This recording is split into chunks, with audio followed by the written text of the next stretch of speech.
Yan, hello guys, welcome ulit sa ating channel. So ito po ulit si JR Doria TV. Mag-update lang po muna tayo dito sa Pasig River Esplanade. So nandito po tayo sa area na gagawin po na phase 5. Ayan lang. Kaya ito muna ang uunahin natin bago tayo mag-ikot-ikot sa area po ng phase 4 at saka po yung phase 1C. Ayan, ikot-ikot tayo kung ano po yung latest update dito sa area. Tara guys, samahan nyo po ulit ako. Mag tour po ulit tayo dito sa Pasig River Esplanade.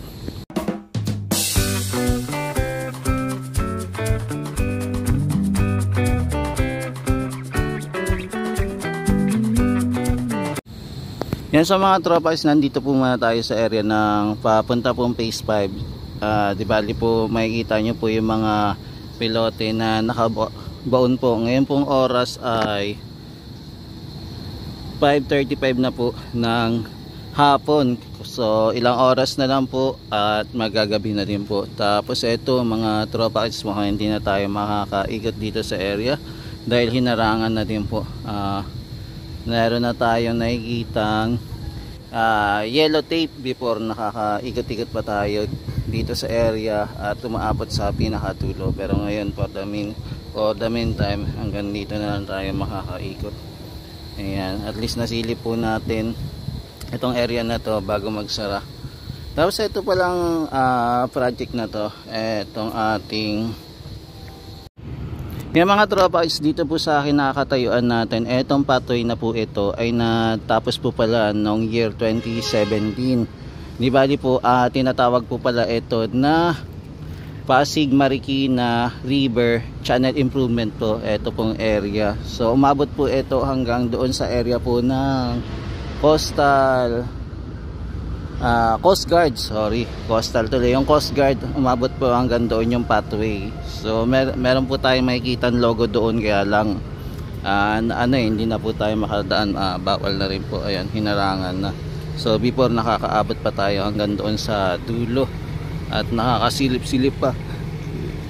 So pagka po ginawa itong ulit yung Pasig River Esplanade para sa phase 5, ayan, silipin po natin yung logo na nakalagay po doon na po siya, ginawa po ng Japan. So di bali po sa tulong po ng JICA sa pamamagitan po ng ODA o Official Development Assistant po. Ayun po yung sinuporta po ng ating Japanese government para tulungan po ma-improve po itong Pasig Marikina River Channel Improvement Phase 3. So natapos po siya noong 2017. Ayan, tapos nagsimula po yung feasibility study po noong 2011. Ayan, so ito po yung improvement niya. Kaya pala maganda. Kaya lang ang natin, pinagtataka po, bakit hindi na po din siya nagamit, di ba? Ito hindi na din nagamit. Ayun, no. Ang gaganda pa naman po din ng mga lampos na ginawa po nila, no, pero hindi na din po na maintain o maintenance, nalagaan. Tapos ito na lang po yung nangyari, naging abandon na po yung project. Hindi na rin po napasyalan. Pero salamat na lang din po sa ating ngayong administration na yan, kino-continue nila pagandahin itong Pasig River Esplanade na ibang ibang forma naman po. Nagiging commercialized naman po siya. Kaya ang maganda lang po talaga, maalagaan lang po yung pagiging commercial ng ating Pasig River Esplanade. Ayan, gumawa po sila ng concrete boardwalk para hanggang umabot po sa Ayala Bridge. So abangan po natin kung ano pa yung mga next project nila. Pero ang sabi daw po, magkabilaan po muna daw gagawin dito sa Maynila. Kumbaga ito muna daw yung una nilang tatapusin. Ayan, kaya sana mukhang ito lang po muna siguro yung matatapos nila, Manila area. Hindi ko lang din po alam kung makakausap po natin sila ulit, yung ating Pasig River Rehabilitation. Tanong natin kung kailan naman po magawa yung Makati area. So ikot pa tayo mga tropa kids. Yan, ito naman guys ang itsura ng ating Arroceros Forest Park. Mga tropa kids, ang Arroceros Forest Park ay open na po mula 12 midnight. Kaya sa mga kababayan natin na hindi pa po nakakapasyal sa Arroceros Forest Park, pasyal-pasyal lang po at open na po ito hanggang 12 midnight to. Pwede po kayo mag-enjoy dito, tumambay kung gusto nyo po. Yan, kung gusto nyo pong tumambay dito sa park ng Arroceros Forest Park po. Yan, yung ating esplanade po ngayon ay nakasarado. Hindi ko lang alam kung ano meron, bakit nakasarado siya.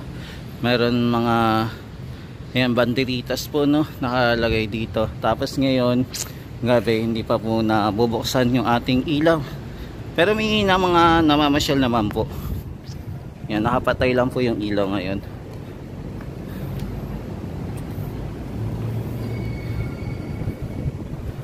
Yan, so ito po yung itsura. Yan, so nakaupa po yung ilaw natin. Hindi pa po binubuksan. Abangan natin kung anong oras po bubuksan na ito. Ayan. Pero bukas po yung Arroceros Forest Park, pero sinarado po muna naman itong area. Pero nakakapaglakad-lakad din naman tayo. Ayan. Wala din naman po nagbabantay na guard para harangan tayo na wag pumasok po dito.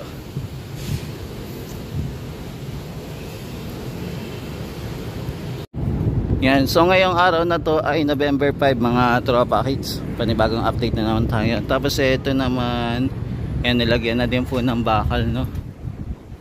Ayan, so ginawa na po. Yan, kung nakikita nyo, may bakal na po siya. Yan, medyo matilim lang, lagyan natin ng ilaw. Ayan, so nalagyan na po ng bakal ito. Pang cover po, no, para hindi po pasukin. Tapos dito po, hindi pa rin po bukas at hindi pa rin po ayos. Yan, abangan natin kung kailan naman po ito papagandahin. Yan, so ito po yung itsura ng ating pintuan.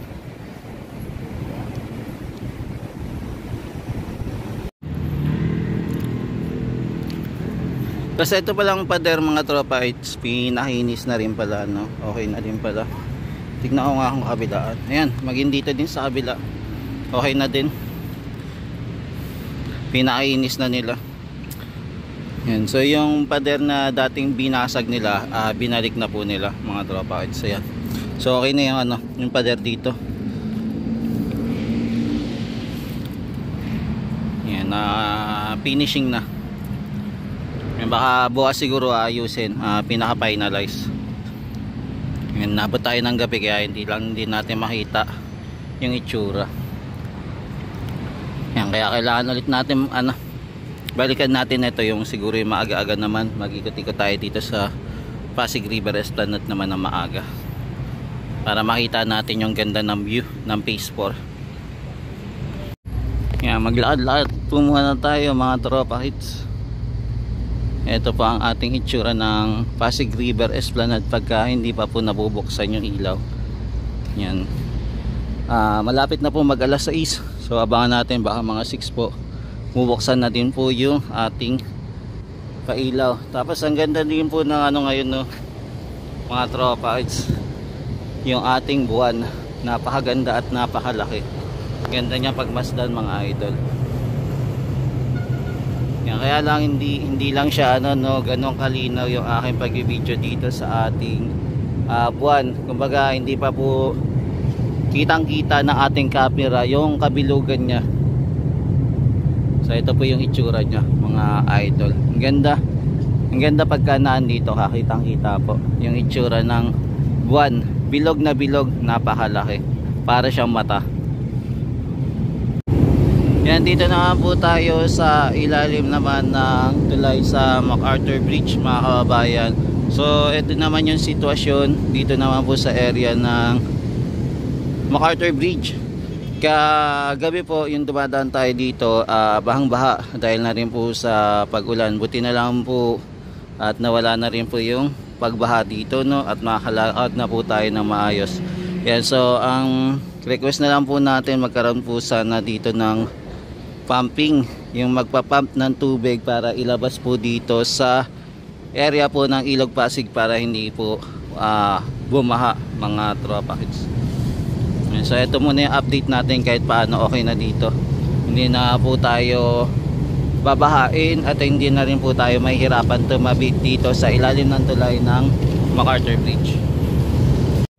Yan, dito naman po tayo mga tropa sa area naman po ng mga halaman. Silipin lang po natin kung ano yung status ng mga halaman dito. Yan, grabe, ang laki na ng kalbo dito. Yan, ano natin ha. Yan mga guys, so ang laki na. Ang laki na disgrasya dito mga tropa hits. So sirang-sira na yung mga halaman dito, kakatapak. So ito na po talaga yung itsura nya. Yan yung inayos natin, winasak lang din. Yan, sinira lang din, no. Yan, so ito na po yung itsura ng ating mga halaman na yan. Puro tapak na po dito. Yan, nasira lang po. Tapos ito yung mga tapak po ng paa. So wala pa po tayong nakikita na pwedeng mag-asikaso po dito mga tropa. So ito, tignan nyo. Gandito yan. Ayan, diba? May mga bakas po ng paa na umakyat po sila dito sa area. Yan, tapos ito, nasira na din po yung halaman na yan.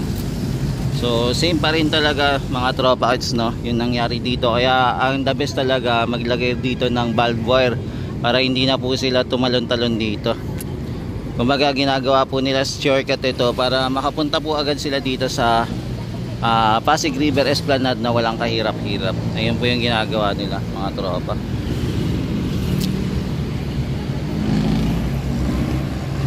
Yan, puntaan naman po natin guys sa itong Jones Bridge. Binuksan po pala ngayon yung Jones Bridge, no? Tara silipin natin. Pinailawan po ngayong araw na to. Ngayong araw ng Wednesday, November 5, 2025 po.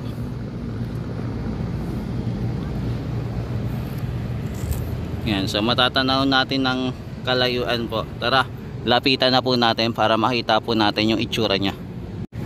Yan, so ito na po yung ating Jones Bridge na testing na pong pailawan. Silipin naman natin yung likod nyan kung ano po itsura. So nandito po muna tayo sa kabila, sa area po ng ANB, Phase 1 ANB. Dito po muna tayo nagsimula. Sumilip, ayan. So nasilayan na naman natin sa ngayong pangalawang araw. Simula nun ng linggo ng binuksan nito, ayan. Nabox na silayan na naman po ulit natin etong Jones Bridge na pinailawan. Ayan, ang ganda-ganda, diba? Para ka nasa ibang bansa pag nakikita mo to mga idol. Ayan, so ito po yung itsura. Puntaan naman natin yung kabilang area. Alamin natin.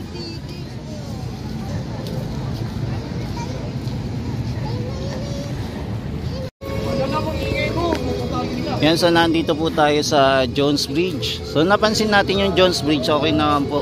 Nandito pa rin po yung mga spotlight na mukhang muna siguro inayos po muna nila tapos binalik. Kasi meron po atang nagka-problema dito kaya ayun, eto mukhang okay na. Okay na ulit siya. Yan, pina-andar na rin, tinesting mga tropa. So eto. Ayan, okay na.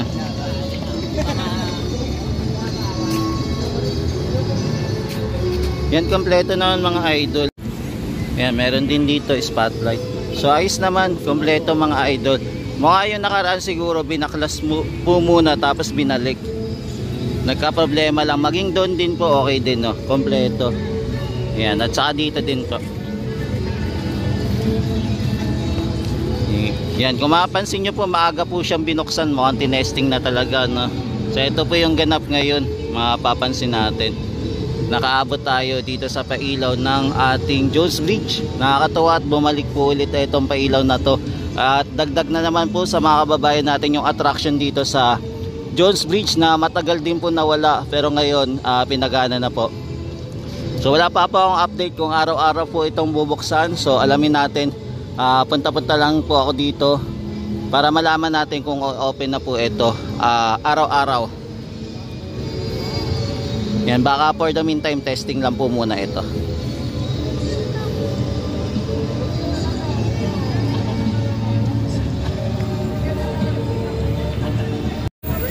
Yan, so bidyan po muna natin itong pailaw dito sa Jones Bridge na bumalik po ulit. Isa po sa magandang attraction ngayon dito sa Tulay, na dadayuin talaga ng ating mga kababayan pagka naligaw po sila dito at namasyal, diba? Yan, kaya sa mga hindi pa po nakakapunta dito, punta na po, pasyal na mga idol. Yan, panoorin po muna natin yung ganap dito.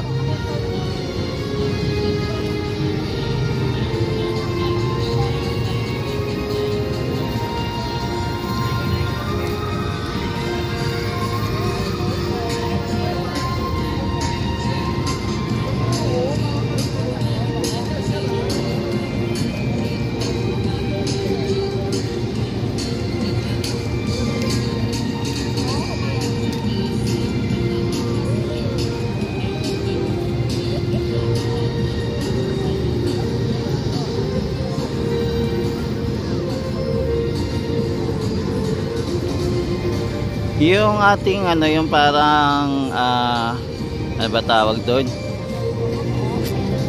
yung sa water, yung parang sa pag, ayan, hindi ko pa po nakikita na napapaandar.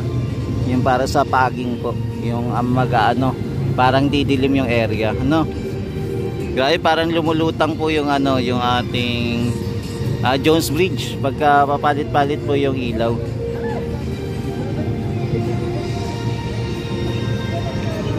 Grabe, ilang din to, ilang buwan din po na hindi po natin nasaksiyan na itong pailaw na to, pero ito ngayon nagbabalik na po muli yung pailaw na Jones Bridge.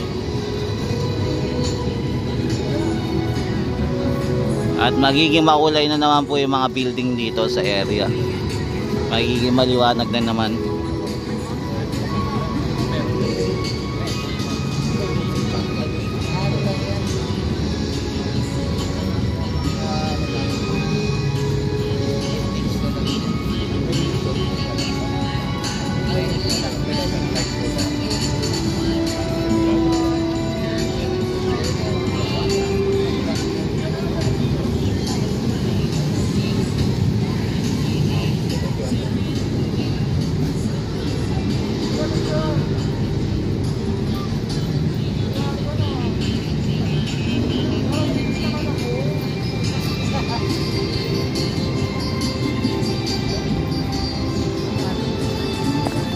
Yan, mga tropa, kompleto po yung ating ilaw, wala naman pong problema.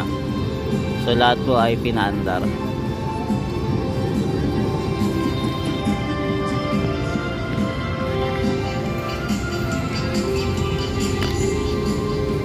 Yan, tapusin lang natin yung show ng pailaw, then lipat naman po tayo.